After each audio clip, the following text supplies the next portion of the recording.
요한일서 5장 4절 말씀을 제가 봉독하도록 하겠습니다. 무릇 하나님께로부터 난 자마다 세상을 이기느니라. 세상을 이기는 승리는 이것이니 우리의 믿음이니라. 아멘. 이것 우리 주님의 말씀입니다. 오늘날 많은 사람들은 뭐니 해도 머니가 최고라, 이런 생각을 품고 살아갑니다. 돈이 있으면 무엇이든지 할 수 있다고 생각하고 부족함이 없을 것이라고 생각합니다.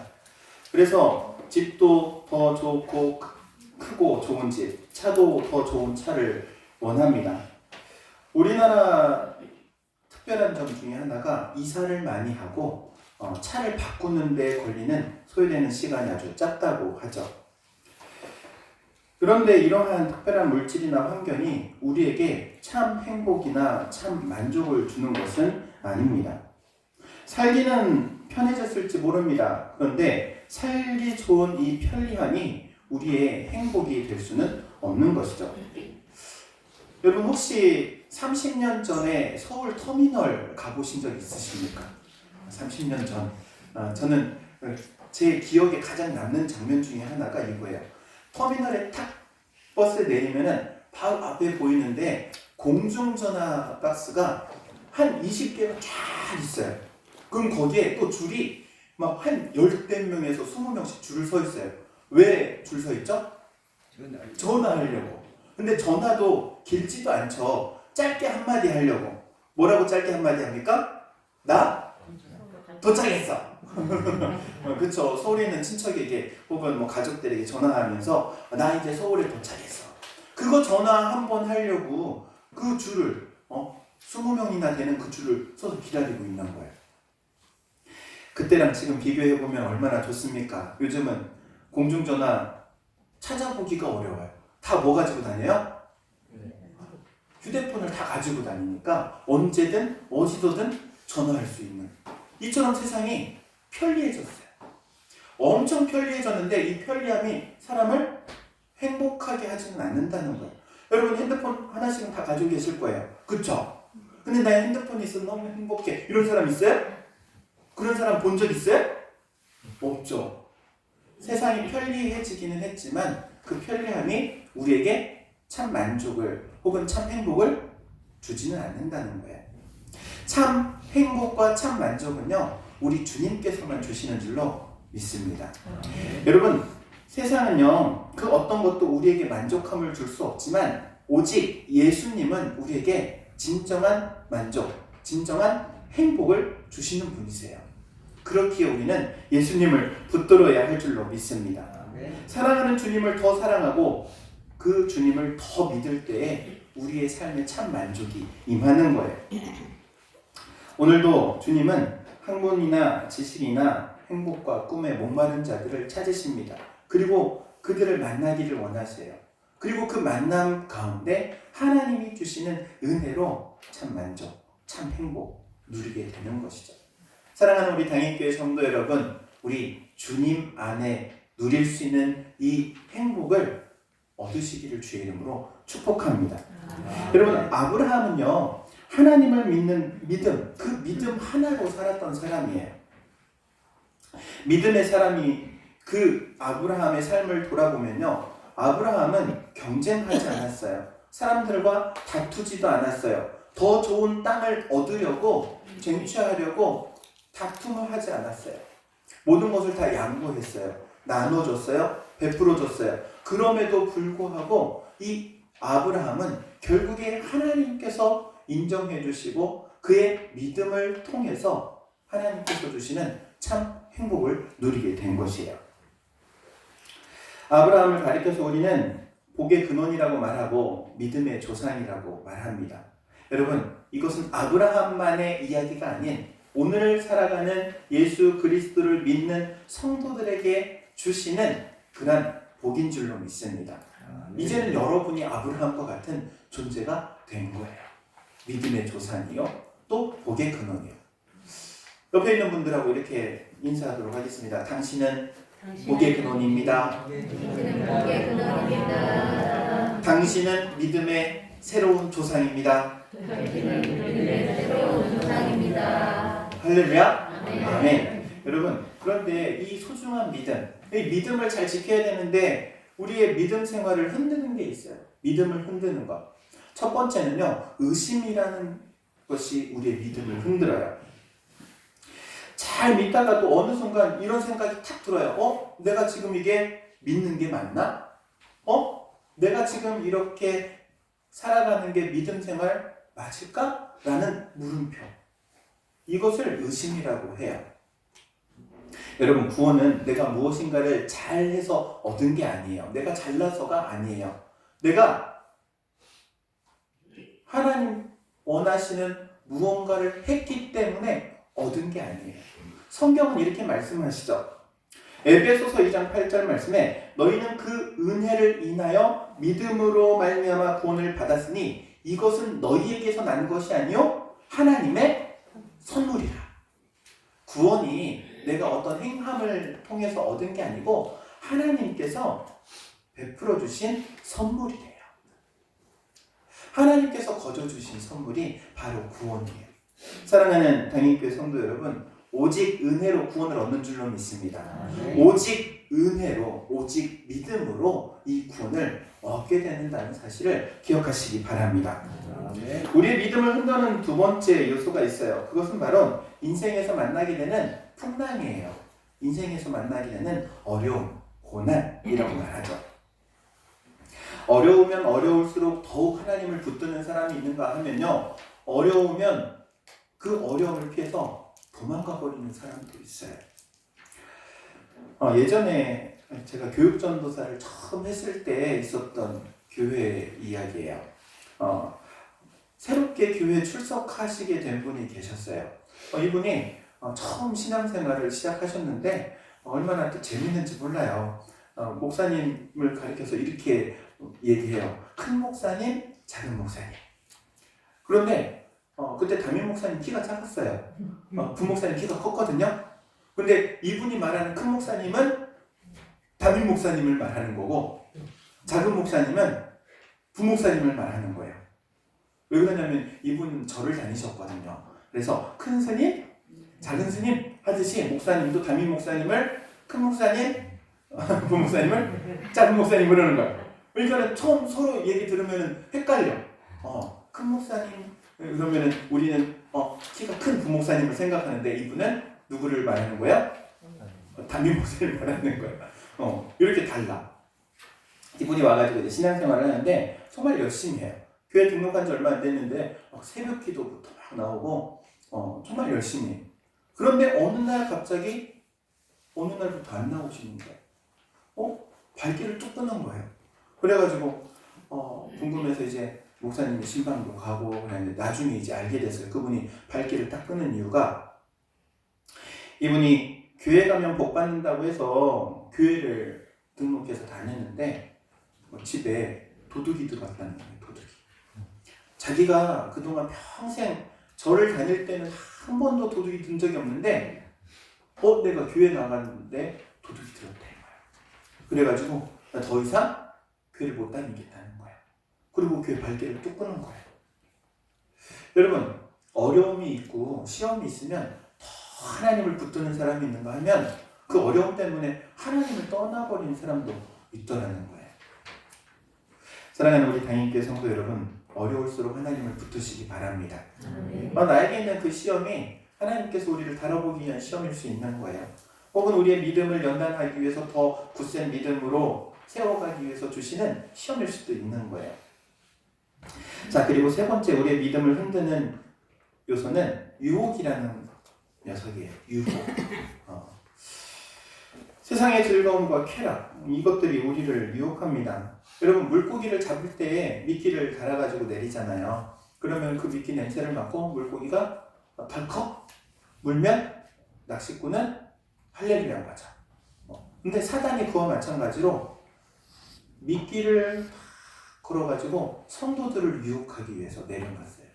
세상 문화, 세상 쾌락 이런 것들로 인해서 성도가 타락하도록 냄새 맡고 너무 좋다 이끌려가지고 붙드는 그 순간 그냥 낚이는 거예요.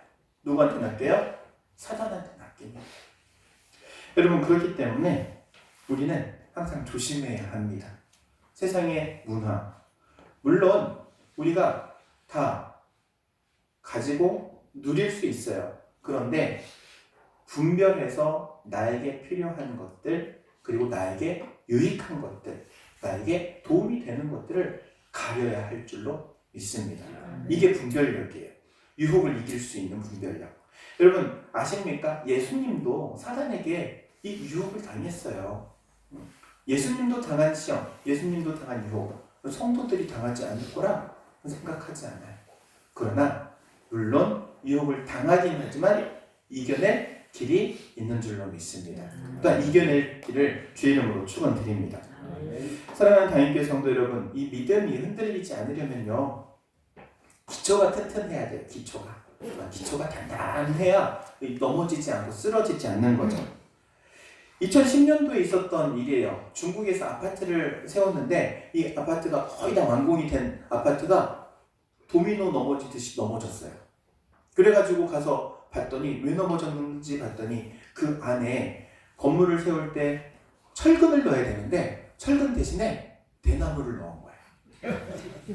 그래가지고 이 아파트가 고층 아파트예요. 10층 이상 되는 아파트가 그냥 넘어진 거예요. 대나무로 만들어갖고. 참 별일도 다 있죠. 근데 신앙도 마찬가지라는 거예요. 신앙도 기초를 튼튼하게 세워야 되는데 뼈대를 제대로 세워야 되는데 이걸 제대로 못 세우면 그냥 넘어가 버리는 거예요. 신앙도. 신앙의 기초를 세우기 위해서 이 세 가지, 반드시 이 세 가지 항목이 필요합니다. 첫 번째는요, 말씀이라는 기초예요. 말씀으로 기초를 세워야 돼요. 여러분, 말씀을 가까이 하시기 바랍니다. 말씀을 가까이 하는 사람에게 시편 1편과 같은 은혜와 축복이 있는 줄로 믿습니다. 형통케 되고 열매를 맺고. 할렐루야. 아멘. 어디 교회 목사님 얘기를 하시더라고요. 우리 교회는 후집사가 많아. 우리 교회는 탁집사가 많아. 후집사가 누군지 알아요? 주일날 교회를 나오려면은 그래야 돼. 먼지가 쌓여가지고 탁집사 털고 와야 돼. 여러분, 말씀을 가까이 하시기 바랍니다. 일주일에 한 번 교회 나오면서 이 먼지 털고 나오면 안 돼요.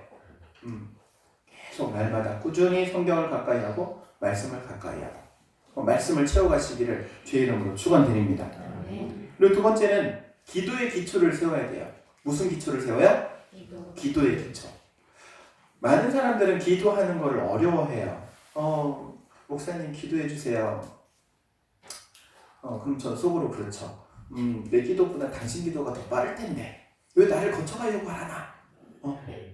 직접 가면 더 빠르지. 왜 나를 통해서 돌아가려고 그래? 여러분, 직접 가는 게 더 빠르다. 할렐루야. 예수 그리스도의 그 이름을 우리에게 주셨잖아요. 누구든지 내 이름으로, 예수님의 이름으로 구하면 받으리니. 할렐루야. 아멘. 근데 왜 목사님 기도해 주세요? 물론 기도가 막혀 있어서 기도에 도움을 받기 위해서 목사님 중보 기도해 주세요 요청하는 거 좋아요. 그런데 자기는 기도도 안 하고 목사님 기도해 주세요 이러면 안 돼. 확인할 거야. 여러분, 기도는 언제나 어디서나 우리 주님의 이름을 가지고 하나님 아버지께, 하나님이 우리에게 아빠가 되어주신대요. 친밀하신 우리 하나님. 아빠라고 말할 수 있다는 것은요, 무엇이든 말할 수 있다는 거예요. 나의 실수도 말할 수 있는 거고, 나의 도움이 필요할 때 무엇이든지 구할 수 있는 친밀하신 아빠. 할렐루야. 아멘. 기도의 기초를 세워야 할 줄로 믿습니다. 그리고 세 번째는요, 전도의 기초를 세우는 거예요. 전도의 기초.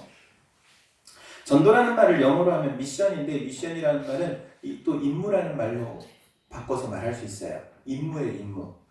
여러분, 학교 다닐 때 모범 학생 어떤 학생이에요? 선생님이 볼 때 최고의 모범 학생은 숙제 잘하는 학생. 그렇죠? 방학이 딱 되기 전에 선생님이 방학 숙제를 내줘요. 방학 숙제가 처음 볼 때는 별로 많지 않아. 그날 조금씩 하면은 방학 기간 동안 충분히 다 할 수 있는 분량이에요. 근데 방학 동안 노느라 정신 못 차려가지고 숙제를 안 했어. 이제 내일 모레 개학인데 보니까는 숙제할 게 산더미같이 쌓여있네. 이거 어떻게 해? 그러면 이제 개학하면은 뭐가 기다려요? 매가 기다려. 숙제를 다 잘해온 사람은 뭐가 기다려? 칭찬과 상이 기다려. 전도가 그와 같대요. 하나님께서 우리에게 전도의 사명을 주셨는데 이게 임무, 방학 숙제. 그래서 우리가 살아가는 이 흘러가는 시간 동안, 이 시간이 방학인데 이 시간 동안 꾸준히 잘하면 하나님 나라에서 칭찬과 상을 받게 되고, 게을러가지고 안 하고 미루면은 나중에 내밖에 없다.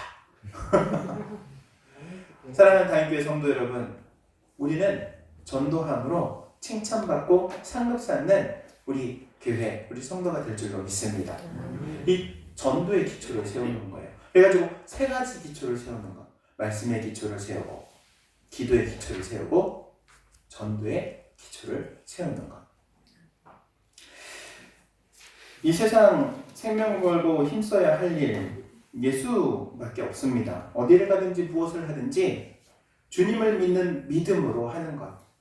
말씀을 읽고 기도를 하고 전도를 하는 이 모든 것 바탕이 바로 믿음이라는 거예요. 아무것도 없어도 하나님 한 분만 있으면 된다고 생각하고 정말 모든 것을 다 포기했던 사람들이 있어요. 그리고 그들은 배를 탔어요. 신앙의 자유를 찾아서. 바로 청교도죠. 그들은 세상에 붙들어야 할 것들을 오히려 다 놓았어요. 무엇 때문에? 바로 믿음 때문에.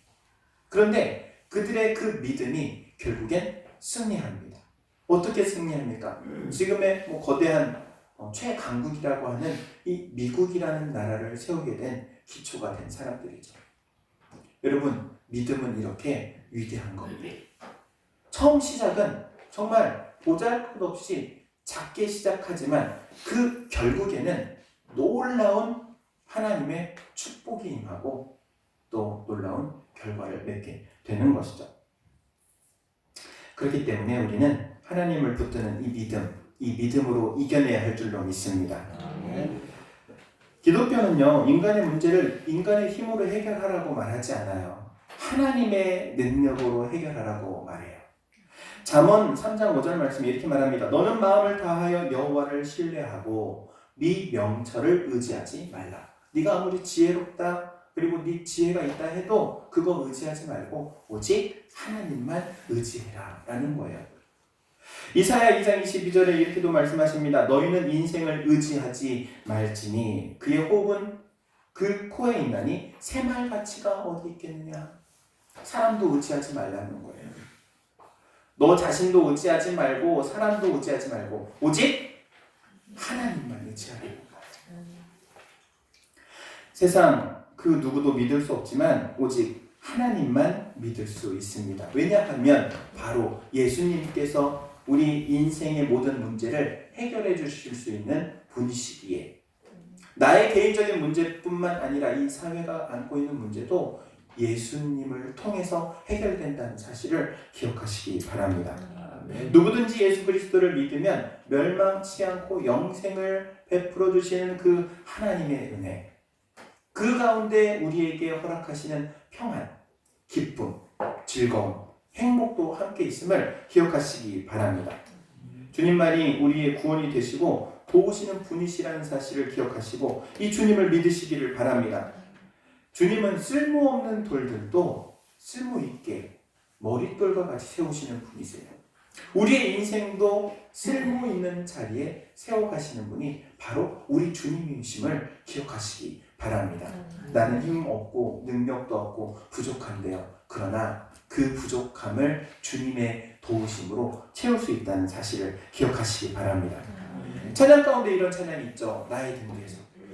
나의 뒤에서 나를 보시는 주, 나의 인생 길에서 지치고 고나여 매일처럼 주저앉고 싶을 때 나를 밀어주시네.